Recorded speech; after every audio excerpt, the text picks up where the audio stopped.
maternidade sem ter feito um teste de triagem auditiva. Existem 2 testes, o que a gente chama normalmente de teste da orelhinha é um teste que a gente chama de otoemissões acústicas, e existe um outro exame que é o PAT, que é o potencial evocado auditivo de tronco encefálico, que é reservado para crianças com fatores de risco para perda auditiva. Tá. Por acaso eu fiz o teste no meu filho, na minha filha, e deu ali alterações positivas. O que eu devo fazer, doutora? Ótimo. Então, a primeira coisa que a gente tem que deixar claro é que não tem motivo para pânico. Na verdade, o objetivo do teste da orelhinha é não deixar passar os casos reais de perda auditiva. Mas a gente sabe que quando realizado muito precocemente, muitas vezes o teste ele vem negativo, porque o bebê tem uma série de líquidos, restos de célula, né? Tem toda aquela cobertura que o bebezinho tem na pele enquanto está dentro da barriga da mãe, que a gente chama de vernix. E a presença de todas essas substâncias dentro da orelha pode causar um falso negativo. O que a gente precisa fazer? Idealmente testar antes que o bebê faça 30 dias de vida. E, idealmente, se esse bebê passou, ainda assim a gente tem que observar o desenvolvimento de linguagem dessa criança. A gente sabe que a criança vai começar a falar ali só por volta de 1 ano e 4 meses, mas 2 coisas que tem que ficar bem claras, que eu espero que fique aqui de recado, né, se ninguém lembrar de nada do que eu falei. A primeira coisa é, toda criança merece e precisa fazer um teste de orelhinha. E a segunda coisa, uma vez que o diagnóstico ele venha positivo, essa criança ela deve ser acompanhada, independente do teste, sobre o desenvolvimento de linguagem. Então, só um teste positivo, ele não significa que a criança ouve. A gente chama esse teste de triagem. O segmento dessa criança, do desenvolvimento da linguagem, é tão importante quanto o próprio exame. Tá. Dentro desse teste aí, né, do teste da orelhinha, quais os problemas ele pode detectar? O mais comum no Brasil são as perdas auditivas causadas por infecções. Então, a gente tem ainda, né, uma grande parcela de gestantes que são infectadas por infecções, às vezes corriqueiras mesmo, durante a gestação. Querendo te cortar, mas já te cortando, ficou nessa dúvida que surgiu aqui agora, porque você falou da infecção. É possível o bebê já ter uma infecção ainda na barriga da mãe? Perfeito. Então, quando a mulher está grávida, né, você, né, que tem filhos, sabe que a mulher vai ali fazer os exames de pré-natal. Então, tem uma triagem infecciosa que é feita ainda no primeiro trimestre, quando a mulher descobre a gravidez, e essa triagem é repetida no segundo trimestre, no terceiro trimestre e, idealmente, ali no momento do parto. Por quê? Porque algumas infecções, como o citomegalovírus, a toxoplasmose, o HIV, a sífilis, são infecções que podem causar perda auditiva no bebê. Então, a mulher contrai aquela infecção ainda grávida e essa infecção para o bebê pode causar perda auditiva. E aí foi diagnosticado, então, com perda auditiva. Tem cirurgia? É aparelho auditivo? Porque a criança já usa aparelho auditivo, não usa? Como é que funciona, doutora? Ivan, então eu acho que isso tem que ficar muito claro aqui para quem está nos ouvindo e nos vendo, né? Apesar do diagnóstico, ele trazer uma série de preocupações para os pais, né? Eu atendo muitas crianças que têm diagnóstico de perda auditiva e eu vejo como aquilo quebra um pouco da expectativa dos pais com relação à criança, mas hoje nós temos muitas alternativas para a reabilitação dessas crianças que nascem, né, aí com uma perda auditiva. Então, a primeira alternativa para a reabilitação é sim um aparelho auditivo. Isso requer aí um período de adaptação da criança, de habituação com o aparelho auditivo, mas no geral, né, com a insistência dos pais, a perseverança, a gente vê que as crianças usam sim o aparelho. E para aquelas crianças que têm uma perda auditiva grave, severa, profunda, que é o nome certo, né, desse tipo de perda auditiva, e que com o uso do aparelho elas não conseguem ganhar a audição suficiente para desenvolver bem a linguagem, existem as alternativas cirúrgicas, como por exemplo o implante coclear. É isso que eu ia falar, aquele implante que a gente vê aqui na cabeça, tal, ele pode ser feito a partir de que idade? A rigor, ele pode ser feito a partir dos 6 meses de idade, tá? Então, algumas situações, elas nos dizem que com certeza aquela criança não ouve. Então, é possível fazer exames e, dependendo da causa de perda auditiva, a gente consegue ter um diagnóstico de certeza de surdez profunda muito precocemente.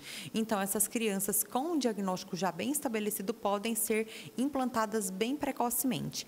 A grande questão é que, em muitos dos casos, a gente não sabe qual é a causa de perda auditiva, então é necessário investigar um pouco melhor, avaliar a adaptação da criança ao aparelho.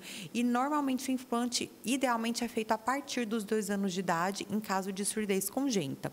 Os casos em que a surdez foi aparecendo de forma insidiosa, então, vejam bem, é possível que a criança ela tenha uma surdez ao nascimento, que é o que a gente chama de surdez congênita, mas, em alguns casos, essa perda auditiva ela vai se desenvolvendo com o passar do tempo. Então, na verdade, não existe uma idade para cima, máxima, para a realização da cirurgia. Nesse caso da perda congênita, né, que a criança já nasce, ela pode ser genética, hereditária? Sim, então nos países desenvolvidos, essas perdas auditivas de causa genética, elas têm tomado cada vez mais proporção, justamente porque em países desenvolvidos, as infecções elas são muito menos prevalentes. Nos países em desenvolvimento, como é o caso do Brasil, as infecções ainda ocupam um lugar muito importante, mas sim, a gente imagina que com controle infeccioso, um melhor suporte às gestantes durante a gestação, uma melhor triagem infecciosa, a gente, com o passar do tempo, também tem até uma prevalência maior de causas genéticas do que de causas infecciosas. Agora, se no decorrer da vida do meu filho eu perceber que lá com uns 3, 4 anos de idade, ele está com dificuldade, você chama, já não ouve, não presta atenção, eu devo procurar um fonoaudiólogo, um otorrino? Qual o procedimento que eu devo fazer, doutor? Então, é super importante essa pergunta e eu faço assim, né, um agradecimento por ela, por quê?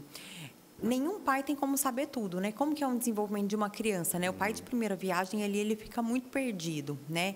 Então, pessoal, na caderneta da criança, aquela caderneta mais grossinha, tem uma página ali que é sobre o desenvolvimento de linguagem da criança. O que é considerado normal, né? Então, por volta de 1 ano e 3 meses, 1 ano e 4 meses, a criança, ela tem que estar falando a sua primeira palavra. Então, o bebezinho, ele começa um balbucio, que é aquele som sem sentido, depois ele vai evoluindo e por volta de 1 ano e 3 meses, 1 ano e 4 meses, ele vai falar ou mamã, ou um papá, ou um mamá. Então, ele vai falar a sua primeira palavra. Por volta dos 2 anos de idade, a criança já vai ter um vocabulário mais extenso e vai começar a formar frases de 2 palavras. Me dá, quer água, eu dormi. Então, junta uma palavrinha com outra. Com 3 anos completos, a criança tem que estar conversando com um adulto que é desconhecido e esse adulto entender completamente o que aquela criança está falando. Ela não precisa falar 100% perfeito, ela pode errar concordância verbal, nominal, trocar o R pelo L, que a gente sabe que isso também é normal, mas ela tem que conversar com o adulto, esse adulto compreender. Então, você que é pai, que é mãe, que é avó, que é professora, que é cuidador, que é babá, tem que saber quais são os marcos de desenvolvimento de linguagem da criança. E o primeiro profissional que essa criança deve visitar é o otorrinolaringologista. O fonoaudiólogo é fundamental, principalmente nas questões da terapia.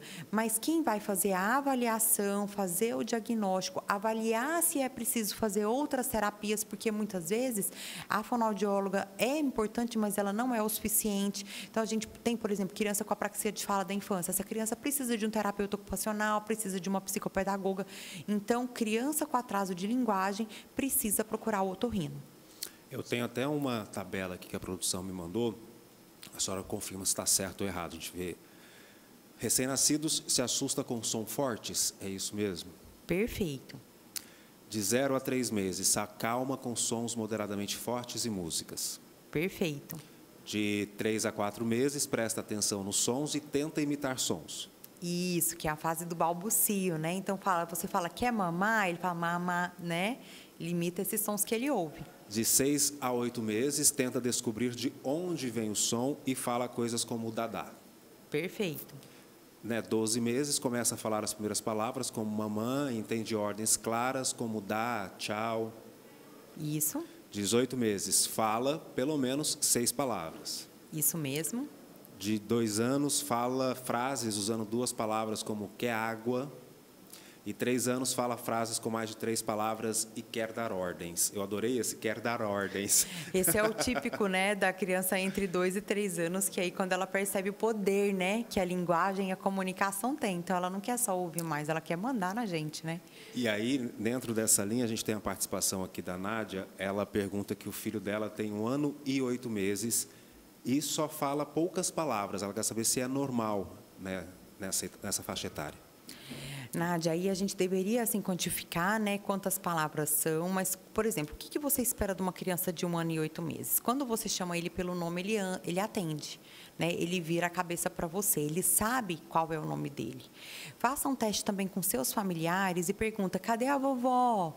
Cadê o vovô? Ou se ele não tem avós, cadê, por exemplo, uma pessoa que convive com vocês? Então, vê se ele consegue olhar para aquela pessoa, ou seja, ele consegue nomear objetos. Cadê a bola? Cadê o uau-uau? Então, uma criança de 1 ano e 8 meses, ela, apesar de não falar muitas palavras, ela consegue saber que a palavra ela tem um significado, aquela palavra, quando ela corresponde a um objeto, a uma pessoa, por exemplo. E aí, como o Ivan falou, existe um número mínimo de palavras que essa criança deve falar. Se ele fala, se ele está se comunicando, provavelmente ele está dentro da normalidade. Mas é necessário mesmo uma avaliação para eu poder te dizer se ele está aí dentro do que a gente considera adequado. Né, falando nisso, a partir de que momento o bebê ou a criança começa a ouvir com nitidez o som das palavras, doutora? Isso é uma coisa maravilhosa, né? O bebê, ele nasce ouvindo com nitidez. Desde a barriga? Desde a barriga ainda não. Por volta do 4º mês... Porque falam assim, né, converse na barriga, para ele ir acostumando com a sua voz. Por isso que eu te perguntei isso, se... Na barriga da mãe, ele já ouve, né? O desenvolvimento do sistema auditivo, ele começa bem precocemente, por volta de 20 semanas, ou seja, entre 4 e 5 meses. A criança consegue ouvir você conversando, você cantando, né? Você mostrando para ele músicas, né, com que você convive, do seu ambiente, então ele já consegue ter uma percepção sonora. A grande questão é que dentro do útero, né, tem todo aquele líquido amniótico que a gente sabe como o som, ele é distorcido, né, dependendo do meio em que ele se propaga. Quando a gente está dentro da piscina, o som ele não é igual quando a gente está fora da piscina. Então, o bebê ele também ouve ali o batimento cardíaco da mãe, o som dos órgãos, né, do intestino, do estômago. Então, o bebê ele tem uma série de sons ali que vêm misturados. Mas assim que o bebê nasce, uma criança com audição normal, ele já ouve perfeitamente. É diferente do desenvolvimento da visão, que vai acontecer bem mais tardiamente. A audição, ela é um sentido que já está pronto para ser desenvolvido precocemente. E a diferenciar o nome e dos sons, por exemplo, né? O uau-uau, o piu-piu, miau, e até mesmo Juliana, quando é que ele começa a saber que... A criança sabe que ela é ela, normalmente a partir dos 8 meses de idade, que é quando ela começa a identificar. Então, se você chama, né, o Ivan ou a Juliana de 8 meses pelo nome, ele sabe que ele é ele. Agora, ele consegue identificar que o cachorro é o uau-uau, que o gatinho é o miau, normalmente entre 6 meses a 9 meses, 1 ano. Então, às vezes é a idade que ele também começa a imitar o som desses animais. Então, por volta de 1 ano, se a criança fala au, au, isso é uma palavra. Muitas vezes também os pais querem que a criança fale, né, uma coisa muito sofisticada, mas não. Au, au, né? uau, exato. É uma palavra, né? A gente, quando vai contar as palavrinhas que a criança fala, a gente considera, inclusive, as onomatopeias, né? Agora, querendo ou não, principalmente pais de primeira viagem, sempre tem uma, como que eu posso dizer, uma comparação.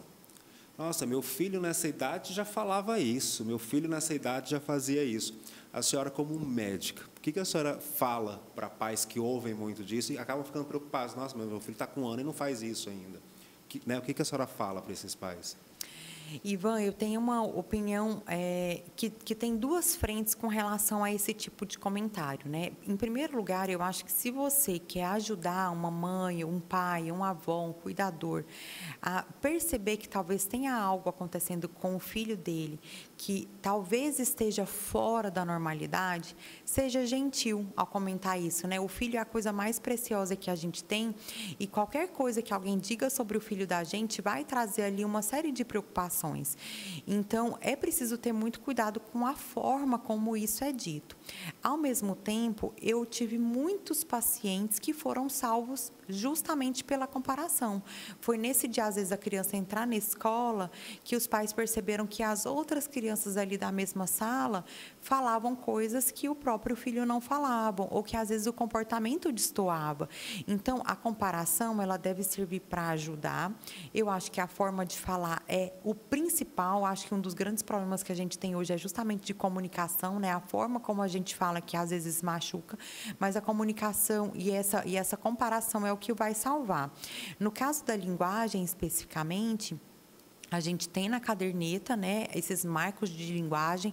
Então, se algum pai, alguma mãe conversa com você e diz que o teu filho não está falando como o dele, vá ali na caderneta e olhe. E eu, né, sou secretária da Associação Brasileira de Otorrinopediatria, então vou aqui fazer propaganda, né, uma associação sem fins lucrativos.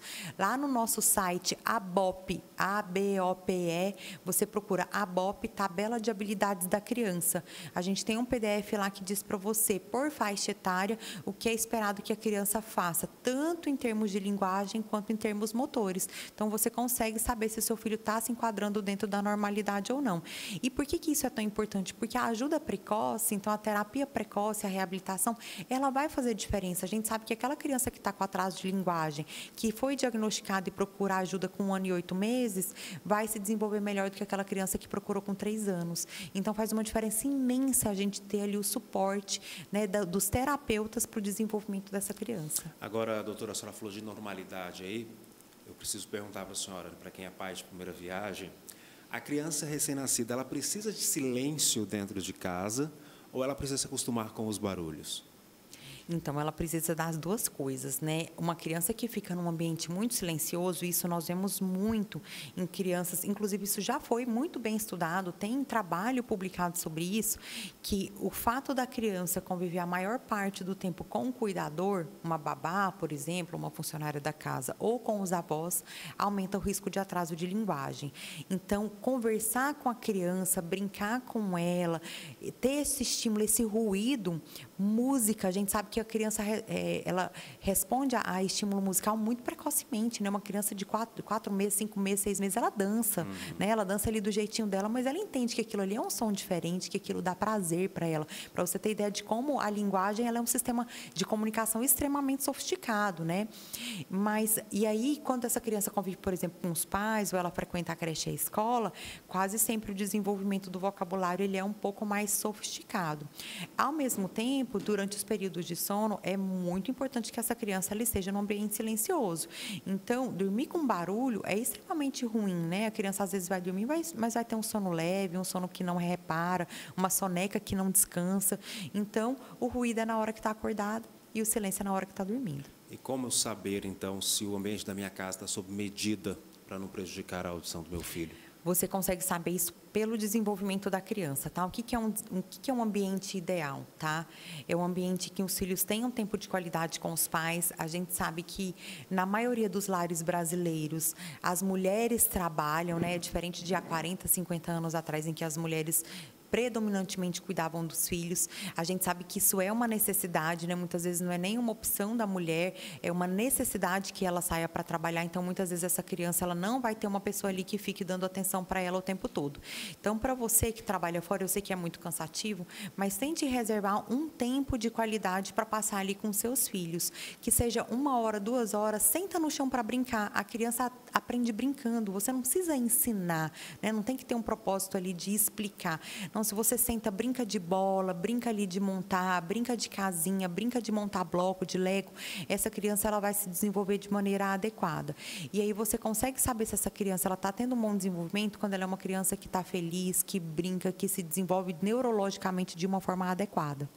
O Eduardo, lá de Aparecida de Goiânia, está perguntando se os eletrônicos ajudam ou atrapalham o desenvolvimento da criança. Os eletrônicos atrapalham, tá, Eduardo? Eu agradeço muito a sua pergunta, tá? No nosso site da ABOP também tem a recomendação da Organização Mundial de Saúde traduzida para o português. Então, nós fizemos essa tradução, né, como se fosse uma recomendação da OMS sobre o uso de telas. Pessoal, o uso de telas, ele atrasa o desenvolvimento da linguagem, ele aumenta o risco de transtorno de ansiedade, comportamento hiperativo e de déficit de atenção nas crianças. Então, quanto menos tela, melhor, mesmo que o programa seja educativo. Nessa recomendação, abaixo de 2 anos de idade é que a criança tenha uma exposição zero a telas. Ela até pode utilizar o telefone para fazer uma videochamada com alguém que mora longe, com o vovô, com a vovó, mas o ideal é que ela tenha zero exposição a telas. De acordo com a faixa etária, essa exposição ela vai aumentando, né, mas a gente sabe que é no máximo 2 horas por dia para crianças acima de 10 anos e adolescentes. E isso de acordo com algumas condições. Essa criança precisa ser supervisionada pelos pais. Gente, a gente vê os riscos que esses programas de TV e principalmente jogos de internet têm trazido para nossas crianças e adolescentes. Muitos adultos entram nesses programas, nesses games, para poder justamente ter contato com crianças de uma forma que não é adequada. Então, a criança que está na internet, que está na tela, ela tem que estar supervisionada pelos pais. Sempre depois de fazer as tarefas da escola. Então, a criança quer ver TV, ela quer jogar, o dever de casa ele tem que estar pronto. E, preferencialmente, essa criança ela deve realizar atividades esportivas. Por quê? Ficar exposto à TV e à tela aumenta o risco de sedentarismo e obesidade. Agora, rapidamente, né, o nosso tempo está acabando, doutora, mas é que eu me lembrei de uma cena um tempo atrás, eu estava num restaurante, e é muito comum no restaurante os pais darem o tablet, darem o celular para a criança. E me assustou porque a criança devia ter 1 ano e meio, 2 anos, e ela estava com um fone de ouvido. Explica para a gente, então, o perigo disso, porque para a gente já é perigoso um adulto, imagina para uma criança que está lá com aqueles sons agudos, aqueles sons graves dentro do ouvido. Pessoal, isso é uma coisa que eu não recomendo para que vocês façam em casa, né? O fone de ouvido, ele, além de poder ter um ruído muito alto, ele tira o controle dos pais sobre aquilo que a criança está ouvindo. Então, o ideal é que o que a criança está ouvindo, o que ela está vendo, ele fique, né, para todo mundo ver e para todo mundo avaliar.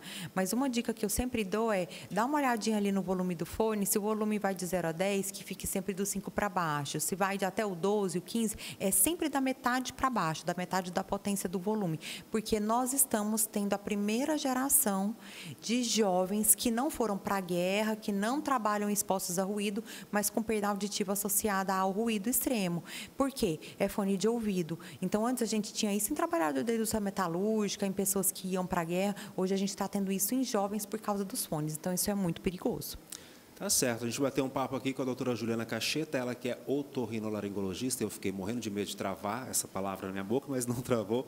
Para quem quiser conhecer mais do seu trabalho, seguir a senhora, qual a rede social, doutora?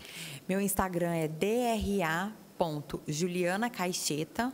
Então, vamos lá. Doutora, né? dra.julianacaixeta. Eu tenho um site, se você procurar Juliana Caixeta Otorrino, também você vai me encontrar. Tá certo, apareceu ali na tela, a doutora Juliana Cacheta. Muito obrigado pela sua presença aqui com a gente, para esclarecer essas dúvidas do teste da orelhinha. E obrigado, gente, para quem não sabe, ela veio de Anápolis, que é uma cidade vizinha aqui. Então, muito obrigado por ter se deslocado até aqui para bater um papo comigo. Viu? Eu que agradeço pela oportunidade. Até a próxima. Até. Agora, 9h34, bora para o intervalo comercial, hidratar a garganta, porque depois do intervalo tem moda e tem esporte também. É já já.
Estamos de volta e hoje, terça-feira, você sabe que terça-feira é dia da gente ficar elegante aqui nesse estúdio, ficarmos bonitos, ficarmos na moda com ela, com graça.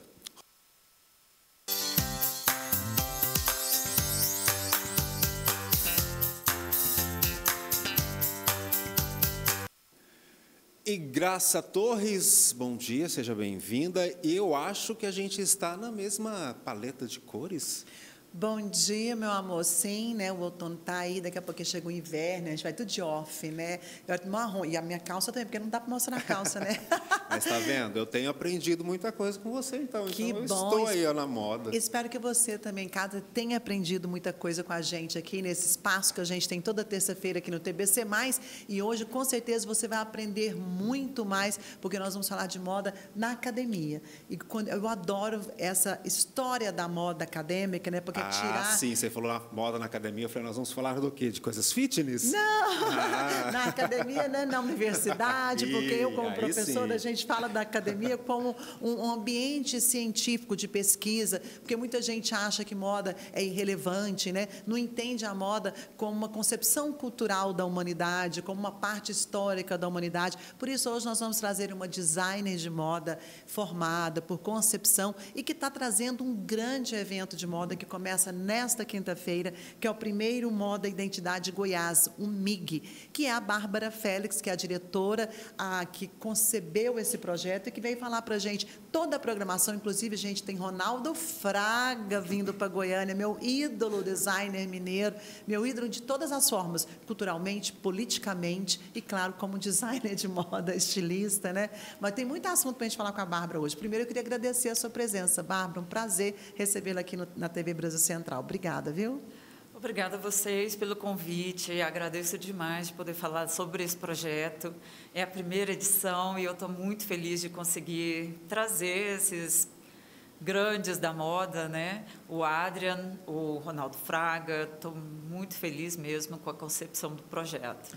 Bárbara, então vamos falar da concepção desse projeto, né? Como é que Sim. nasce essa primeira edição do MIG? Essa edição nasceu da minha experiência como professora em artes visuais, da minha experiência com o artesanato e como empreendedora, pequena empreendedora em artesanato e moda. Eu cresci com a minha avó fazendo flores e, por causa disso, eu parti para design de moda. Porém, eu percebia a dificuldade de se negociar ou de ter design adequados para a gente conseguir visibilizar melhor os produtos dessas pessoas, os pequenos empreendedores. E também notei uma tendência que está acontecendo na moda, que é o slow fashion. E o slow fashion ele também não é uma coisa muito fácil de ser produzida. Tá, só te cortando, né, já. O que é esse slow fashion, só para a gente entender? O slow fashion é uma moda produzida de forma mais lenta. Artesanalmente. Artesanalmente. Então, ela sai mais cara, geralmente é o próprio designer que confecciona. Então, não é uma moda que sai barata. E, por causa disso, você precisa de um cliente também de alto ticket, com um valor cultural também maior, mais agregado. Com relação a esse artesanato, a gente pode criar o quê? Pontes entre os artesãos e esses designers, por que não? Já é uma coisa produzida de forma mais lenta. E eu percebi que a visibilidade, eu participei de alguns mercados de indústria criativa no ano passado, inclusive em Belém do Pará. E existe compradores europeus, compradores americanos, de outros lugares, que a gente pode criar uma visibilidade para esse pessoal conseguir vender a um preço melhor e mais justo. E para entender também essa diferença do slow fashion, a gente fala muito do fast fashion. O fast fashion, que é a moda rápida, aquela que troca direto, é a cara da 44, por exemplo. A modinha, né? E o slow fashion é a moda devagar, porque são peças que são feitas manualmente, artesanalmente. Eu falei que vocês iam aprender também coisas então, aqui. Só para eu entender, porque eu não entendo nada de moda, eu aprendo toda semana aqui. A gente vai lá para aquelas praias do Nordeste, ver aquelas mulheres rendeiras fazendo. Aí Seria é o isso, slow então. fashion mesmo. Aí é o artesanato. Eu preciso de um exemplo na minha cabeça. Exatamente. E uma coisa importante desse projeto também, é bom a gente falar que o projeto é realizado com recursos do programa Goiáses do nosso governo do Estado de Goiás, por meio da Secretaria de Estado de Cultura. E ele é aberto para toda a comunidade, apesar de ser acadêmico, de ter professores, né? Mas muitos alunos que estão participando desse projeto. Isso eu acho interessantíssimo. Inclusive, quando você fala de fazer esse elo, né, de ligar esses jovens talentos, que também é um dos objetivos desse programa, desse evento, com grandes nomes, como o Ronaldo Fraga e também como o Adrian Lab, né, que vocês trouxeram agora, que ele tem uma presença muito forte com uma pesquisa com a cultura inca, é isso? Isso. O Adrian trabalha um conceito, ele cunhou um conceito chamado arqueomoda. Então, a partir de pesquisas, sítios arqueológicos e afins, ele tem buscado comportamentos de vida antigos que foram enterrados ou que foram colonizados. E, a partir dessa decolonização nesse trabalho dele, ele consegue trazer para a modernidade o que era a moda inca da época. Mas com modernidade, tá? Ele participa também. Nós estamos vendo algumas imagens do Adrian aí. Ele, inclusive, ele vai ter um dia de workshop também com os participantes do evento? Sim, o workshop dele dura 2 dias, uma imersão que a gente vai fazer com ele. Ele vai explicar o que é a arqueomoda também no primeiro dia, em uma palestra, no dia 11, na Faculdade Universo. E é muito importante que vocês participem, porque é um conceito muito novo. Eu estou falando aqui para as pessoas que têm interesse em moda, para os artesãos. Os ingressos já estão abertos no Simpla. É só ir lá e já pegar o seu. Garante o seu, porque as vagas são limitadíssimas. Agora eu preciso te perguntar também, porque eu não entendo nada. O que é a arqueomoda? A arqueomoda é estilos de vida, estudo de estilos de vida dentro de uma época X. Então, neste caso, ele está trabalhando com o pessoal inca, né? Ele é um peruano, então ele está fazendo esse resgate. E ele é um designer integralista também, é bom dizer, porque ele não é só uma pessoa de moda. Ele também faz murais, ele pinta murais, ele faz tudo que vocês imaginarem. Ele é um artista visual mesmo. E, dentro disso, ele trabalha com a moda. Então, é muito interessante porque ele verifica esse conceito de arqueomoda não só na moda, investimenta na indumentária ou coisas assim. Ele também trabalha a parte gastronômica, materiais que compunham isso, todo comportamento, inclusive lendas, coisas assim. Ele faz essa pesquisa misturando tudo isso e, a partir daí, ele retira informações para poder modernizar e contemporaneizar a moda inca.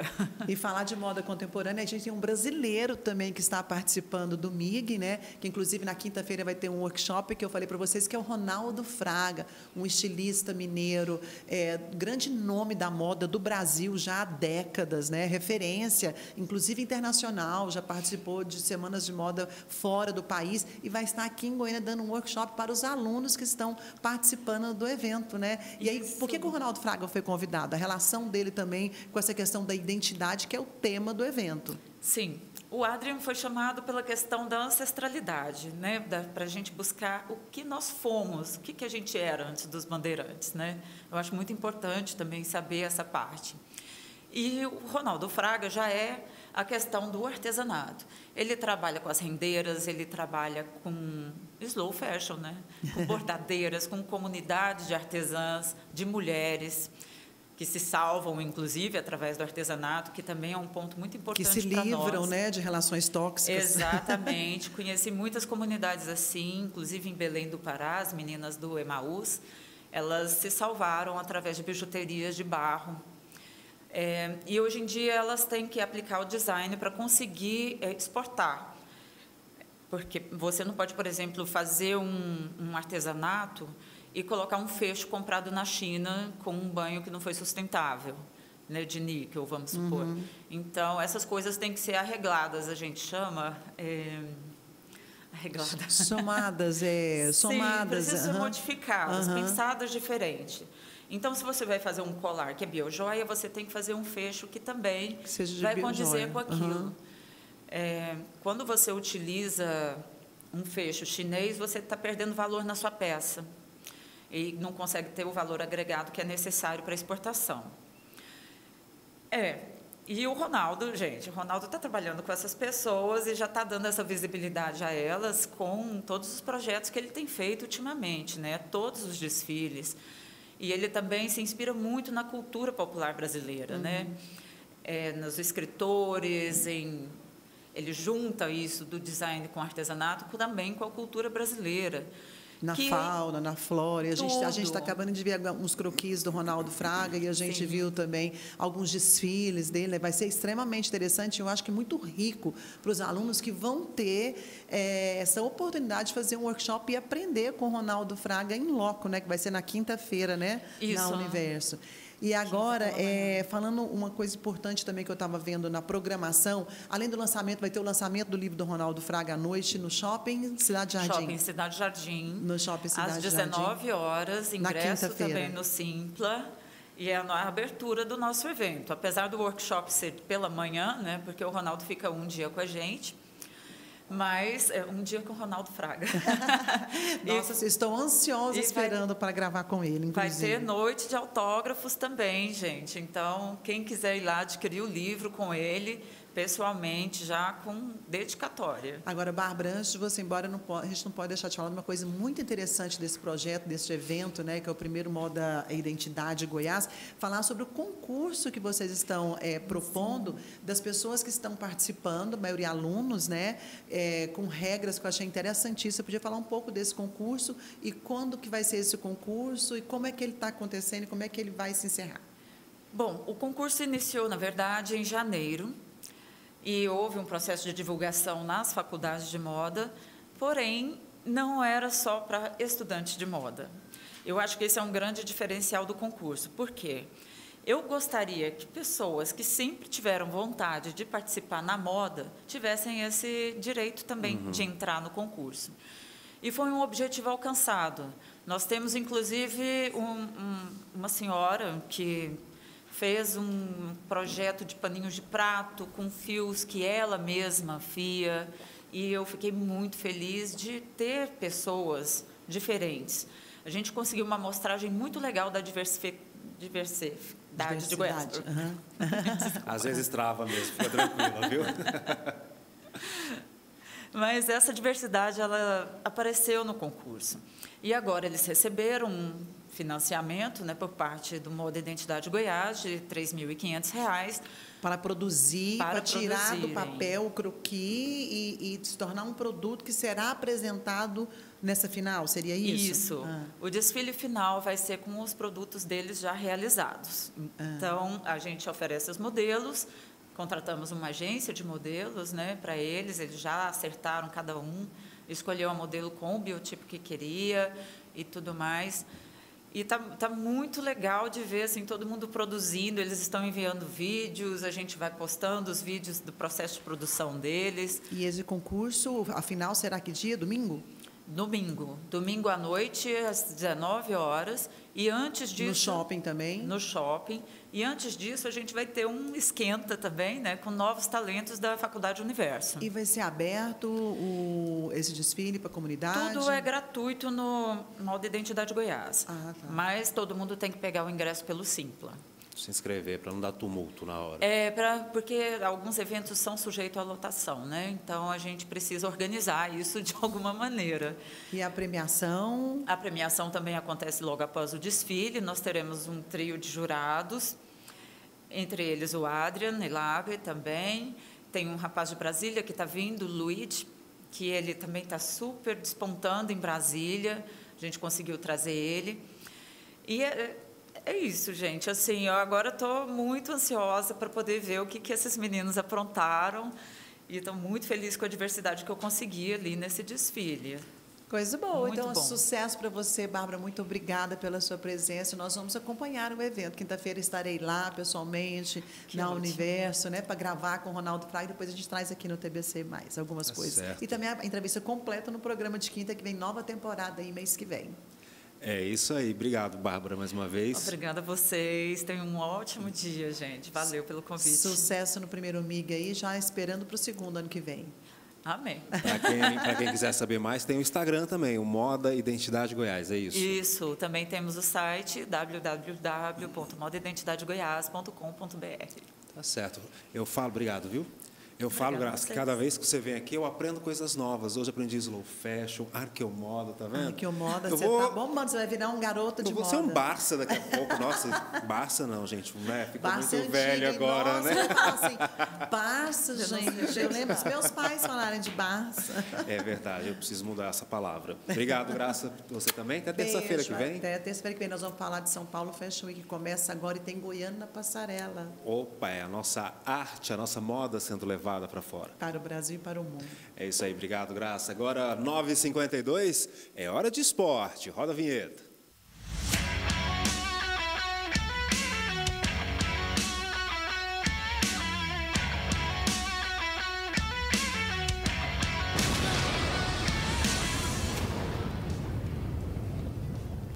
Dante Keller aqui comigo já. Dante, bom dia, seja bem-vindo, está bem hoje? Bom dia, Já Ivan. passou a ressaca? Estou bem. Na verdade, aquilo lá é uma coisa já anunciada, né? Então, não teve nenhum tipo de problema. Que a ressaca maior do pessoal que não tem vindo aqui. Estou achando que a Cristal está de ressaca, coitado. Nada, a Cristal está resolvendo problemas pessoais, viu? Pessoais, eu sei disso, estou brincando. Foi só- Agora, e a outra está lá curtindo a praia, né? aí Então, que já eu acho assim mais desproporcional, né? não é? Porque ela já foi 2 vezes na praia e eu sei, ainda não foi pelo tempo que eu estou aqui, né, cara? Eu fui em janeiro. Ah, foi? Eu fui nas minhas férias em janeiro, tô reabastecido já, viu? Agora, bora seguir em frente aqui, já que Frente ao acabou o futebol, campeonato vamos goiano. começar com o Campeonato Brasileiro Série A. O nosso representante é o Atlético Goianiense, vai jogar domingo no Serra Dourada. E, olha, preços definidos de ingresso, a coisa muda totalmente. Agora é brasileiro e o adversário é o Flamengo. Até temos uma imagem aí do Serra Dourada dividido. Ele terá torcida dupla, naturalmente, Flamengo e Atlético. Cada um pega uma metade do estádio e os ingressos definidos aos preços de R$ 400 nas cadeiras e R$ 300 nas arquibancadas. Ivan, é bom deixar bem claro que esses preços são estabelecidos porque quase só se vende meia entrada. Quase só se vende meia entrada. Devido ao grande número de... E eles até as fazem possibilidades que se abrem. E eles fazem ingressos solidários, você leva 1 quilo de alimento também. 1 quilo de né? alimento, ingresso solidário, tem camisa de clube. Eles são obrigados a colocar esses preços de 400 e 300, porque tem uma avalanche de credenciais para comprar meia entrada. O que significa? Eles já colocam um preço que equivale a meia entrada para todo mundo, para não ficar tão caro assim, né? É só uma proteção que eles fazem. E a expectativa é de vender todos os ingressos. Fanático, torcedor, né? O torcedor fanático paga, mesmo que seja meia R$200 para estar ali, né? E paga sim. E outra coisa, Flamengo é Flamengo. Flamengo é uma das maiores torcidas Deixa eu te perguntar, do mundo. o Flamengo continua ainda sendo o maior do Brasil? É, o maior do Brasil, o Corinthians em segundo lugar, um dos maiores do mundo. Você sabia que esses clubes grandes aí do Brasil, eles têm mais torcida em Goiás que os clubes goianos? Ah, é? É verdade. São Paulo, por exemplo, tem um avalanche de torcedores por aqui, o próprio Flamengo, Corinthians, Santos. O Santos ainda traz do Pelé, né? Aquela situação. Os clubes se preparam para a Série B do Campeonato Brasileiro. O que mais está contratando, aliás, é o que mais contrata. Esse ano trocou o time todo e agora traz mais uma série, uma carregada de jogadores aqui. Eu não gosto disso, que eu acho que um time, para se criar, para se formar, tem que trazer o bom do ano anterior, como o Atlético faz. Por isso que ele é o bom. O Vila traz o Igor Torres, centroavante, que jogou o Goiano pela Aparecidense. Traz o Giovani, volante, que jogou pelo Santo André. Traz o House, que é um goleiro do Vasco da Gama. Esses são jogadores que estão vindo. Além daqueles que já estavam programados para vir, o Vila contratou o Fábio do Anápolis, lateral direito. Tem o Igor Henrique e também o Cristiano, que vem do Água Santa. São jogadores que estão chegando. O Vila dispensou só o lateral direito, Matheus Pivô. Não deu certo, Matheus Pivô. Esse está indo embora. O Goiás trouxe o Marcão do Vietnã, nós já falamos sobre o Marcão. Agora trabalha para trazer mais jogadores. Goiás é um time que precisa de mais jogadores, a diretoria já prometeu. E hoje nós temos futebol, viu? Ah, é? Agora hoje? Começou, não tem jeito mais não. Já começa o Brasileirão? Começa agora? É o Sul-Americana, é a segunda rodada já. Nós temos o Atlético, Libertadores primeiro, Fluminense e Colo-Colo no Brasil, Grêmio e o Huachipato do Chile no Brasil. Esses dois clubes jogam hoje pela Libertadores. Amanhã tem, depois tem a semana de Copas. Costuma-se ter uma semana de Copas, que é Sul-Americana, Copa Libertadores e Copa do Brasil. E na outra semana de campeonatos regionais. Certo? Então, aí, pela Sul-Americana, teremos o Atlético Paranaense e Raio Zuliano, que é da Venezuela. Esses são os jogos de hoje. Mas tem um jogo pelo principal campeonato do mundo, considerado Champions League, na Europa, Barcelona e PSG. São esses os jogos de hoje. Hoje, às 4 horas, pode-se ver esse jogo. Não tem mais o Neymar, mas dá para assistir assim mesmo. Hoje, às 4 horas, então, 4 horas. Pode programar sua televisão lá para você assistir um jogo de 90 minutos. Nossa, é emoção demais para quem é fã, né? Para quem é torcedor. Porque Champions League é, sim, o melhor campeonato do mundo. Lá estão os melhores jogadores do mundo, inclusive os brasileiros que jogam na Europa. Os melhores do Brasil jogam na Europa, né? Tá certo, Dante. Amanhã você está aqui com a gente mais uma vez? Amanhã aqui de novo, com mais outros jogos, mais reforços dos clubes e mais sobre o jogo do Atlético de domingo contra o Flamengo. Tá certo. E antes de terminar, a gente vai acompanhar agora uma matéria da nossa repórter Andressa Calassi, que esteve ontem lá no Palácio das Esmeraldas, Dante, para a festa de premiação. Festa de premiação bonita, exatamente, né? Do Goianão. E a Brasil Central foi premiada pelo grande trabalho. E a gente vai conferir essa matéria agora. 80 jogos em 11 rodadas. E depois dessa intensa